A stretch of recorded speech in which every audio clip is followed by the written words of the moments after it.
Anupama serial से जुड़ी update लेकर हम आपके बीच आ चुके हैं। तो अब फूड कंपटीशन का आगाज होने वाला है। ऐसे में फूड कंपटीशन के ऑर्गेनाइजर अनुपमा और प्रेम से मिलने पहुंच चुके हैं। आखिर उन्होंने अनुपमा के सामने ऐसी कौन सी शर्त रखी है जिसे सुनकर अनुपमा पूरी तरह चौंक जाएगी? क्या अनुपमा की प्रेम और राही को लेकर की गई भविष्यवाणी सच साबित होने वाली है? क्या प्रेम और राही एक बार फिर आमने सामने होंगे? क्या राही फिर से कोठारी परिवार से बाहर हो जाएगी? इन सभी सवालों पर इस वीडियो में बात करेंगे। साथ ही, क्या अनुपमा सीरियल में एक और मौत होने वाली है? मेकर्स आगे कई बड़े ट्विस्ट दिखाने वाले हैं। इन्हीं सभी टॉपिक्स पर आज विस्तार से चर्चा करेंगे। हमने हालिया एपिसोड में देखा कि आखिरकार वह 10 दिनों का ड्रामा खत्म हो गया, जिसकी झलक स्टार प्लस ने अपने प्रोमो में दिखाई थी। इसके बाद वही घटनाएं हमें एपिसोड्स में भी देखने को मिली। हमने देखा कि किस तरह राही अचानक कोठारी परिवार से बाहर चली जाती है। फिर, जैसा कि हमने आपको पहले ही बताया था, राही को मनाने के लिए कोठारी परिवार के लोग खुद उसके पास आते हैं और आखिरकार उसे वापस कोठारी हाउस लेकर जाते हैं। यही सब हालिया एपिसोड में भी देखने को मिला। लेकिन सवाल यह है कि क्या अब सब कुछ ठीक हो गया है या ये सिर्फ शुरुआत है? इसका जवाब है, ये सिर्फ शुरुआत है। अब से कहानी और ज्यादा उलझने वाली है। कैसे? इस पर हम एक अलग वीडियो में बात करेंगे।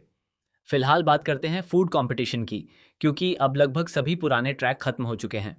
ईशानी और बंकू का ट्रैक फिलहाल समाप्त हो गया है। परी की प्रेगनेंसी वाला ट्रैक भी मेकर्स मानो भूल चुके हैं। अनुप्रेरणा की शादी भी पूरी हो चुकी है। ऐसे में अब पूरा फोकस फूड कंपटीशन पर रहने वाला है। फूड कंपटीशन का आगाज होने जा रहा है और इसके ऑर्गेनाइजर एक बार फिर अनुपमा और प्रेम से मिलने आए हैं। उनका इस तरह मिलना कहीं ना कहीं आपको डांस कंपटीशन की याद दिलाएगा। मैं शुरुआत से ही कहता आ रहा हूं कि मेकर्स उसी कॉन्सेप्ट को एक बार फिर दोहराने वाले हैं। जल्द ही आपको देखने को मिलेगा कि फूड कंपटीशन के ऑर्गेनाइजर अनुपमा और प्रेम से मिलते हैं। उन्हें इस बात से ज़्यादा मतलब नहीं है कि कंपटीशन कौन जीतेगा, बल्कि इस बात में दिलचस्पी है कि दोनों एक दूसरे के रिश्तेदार हैं और अब एक दूसरे के कट्टर प्रतिद्वंद्वी बन चुके हैं। जिस तरह पहले डांस कंपटीशन में उनकी प्रतिद्वंद्विता का इस्तेमाल टीआरपी के लिए किया गया था, ठीक उसी तरह इस बार भी उनकी लड़ाई का फायदा उठाया जाएगा। ऑर्गेनाइजर अनुपमा के सामने एक शर्त रखते हैं। शर्त यह होती है कि दोनों एक दूसरे को सिर्फ प्रतिद्वंद्वी की तरह देखेंगे। कंपटीशन के दौरान कभी भी एक दूसरे का साथ नहीं देंगे और न ही एक दूसरे से हाथ मिलाएंगे। ऑर्गेनाइजर को इसी बात की गारंटी चाहिए, क्योंकि उन्हें लगता है कि दोनों की यह टक्कर कंपटीशन की टीआरपी बढ़ाने में काफ़ी मदद करेगी।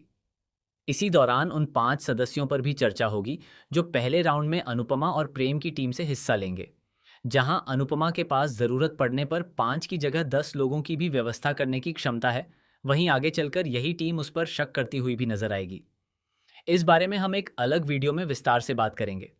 वहीं प्रेम की टीम के 5 सदस्य भी अब तय हो चुके हैं और वही सभी कंपटीशन में हिस्सा लेंगे। इसके साथ ही फूड कंपटीशन का आगाज होगा। हालांकि कहानी का फोकस सिर्फ कंपटीशन पर नहीं रहेगा, बल्कि अनुपमा, प्रेम और राही के बीच चल रहे संघर्ष पर ज्यादा रहेगा। अब आप बताइए, आने वाले ये सभी ट्विस्ट देखने के लिए आप कितने एक्साइटेड हैं? अपनी राय हमें कमेंट बॉक्स में ज़रूर बताइए।